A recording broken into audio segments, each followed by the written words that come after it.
Gen V season 2 is finally here. I've waited 2 years for this, and it lived up to every expectation I had. Blew me out of the water. I love this show so much.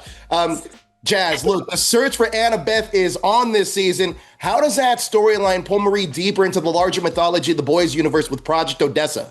Yeah, I think that the search for Annabeth is like Marie can finally like search for her actively, right? Like she's always wanted to know where Annabeth was and was calling and emailing and whatever, but now she can like physically go where she wants and needs to go for the first time in her adult life. And so it's just a very active search. And then we get to meet Aunt Pam and see their relationship and see kind of more into her parents' life a little bit, and then find out that, Annabeth is closer than we think. And I just loved the way that they wrote all of that. And then working with Judith. Judith was so wonderful. She's just such a wonderful actress. So the Annabeth of it all is very exciting for me. And then as far as Project Odessa and how that ties into the boys, I mean, just like they're basically just giving me all of this power with the writing of that, right? And just saying that there's nothing that Marie can't do right now, or so we think, So it's really exciting for me as an actor to know that they just keep expanding the power. It's really fun. Yeah, it's amazing to see as well. Now, London, Jordan is such a layered character, balancing powers, identity, and ambition. What new sides of Jordan are we seeing this season? I think we're seeing a lot of darker sides of Jordan this season. We see a lot of insecurity, a lot of uncertainty, and a lot of stuff that goes very much against their nature because of survival mode. So everyone's in survival mode, and Jordan's tends to be like more of a shutdown, less active survival. Yeah. And then a lot of growth at the end. Yes. Absolutely. Derek, in season 1, Jordan was laser focused on the rankings. Now that the stakes are literally life and death, how do they feel about the rankings now? I mean, they hate them.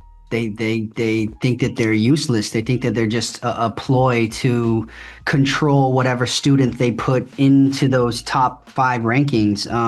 And yeah, I mean, there's a sadness because that was Jordan's whole reality. That was what they worked hard for, is be in the top 3, be number 1 after Golden Boy leaves, and maybe I'll get the love that I deserve, So yeah, the fact that it's their whole reality is kind of shattered. It's tough for them to kind of come to grips with that. And then being placed as number 1 in this season in that way is like even more of a blow.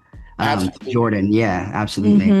Now, Gen V season 2 gives us our clearest picture yet of how Homelander has reshaped the world. How do Marie and Jordan fit into the bigger story? And we'll start with you, Jazz. I think that it's such a good backdrop for this story, I think, because, we find our heroes at the beginning of the season having been completely disillusioned. We were in prison. And that was awful. And these are the people that are supposed to like protect us and educate us and help us. And now we understand that all of it is bullshit. And so then coming back to campus and seeing like how much bullshit, it puts us in a really good place to fight that, because we're not buying into it anymore in a very clear way. Absolutely. Absolutely. Now, I also want to ask about Kate, because Kate has this big redemption arc this season. Where do Marie and Jordan stand with her after everything that went down at the woods? I'm never going back to Boo. Boo. Yeah. We hate Kate. No, I mean, look, everybody deserves a second chance, I mean, Kate deserves a second chance. Let me fix that, I guess. I don't know. No, she sucks. We gave Kate a second chance. Too many chances. A lot of chances. There's a lot of chances. I don't think that anything will ever really, it'll take a lot to repair that relationship. For sure. Fully. But I think for the overall arc of where this group needs to get to save the day, they need Kate. It's true. It's true. It's a necessary evil. Yeah. Yeah, watching it myself, I was still trying to figure out, can they trust Kate? Come on, like, can they trust Kate? You figure it out at the end, but man, through the whole season, I was like, I don't know if I would trust her this time. You guys did a killer job. Thank you guys so much for your time. I really appreciate it. Thank you so much. I'm not any chosen one. Chosen ones are like Harry Potter, Neo, fucking Frodo.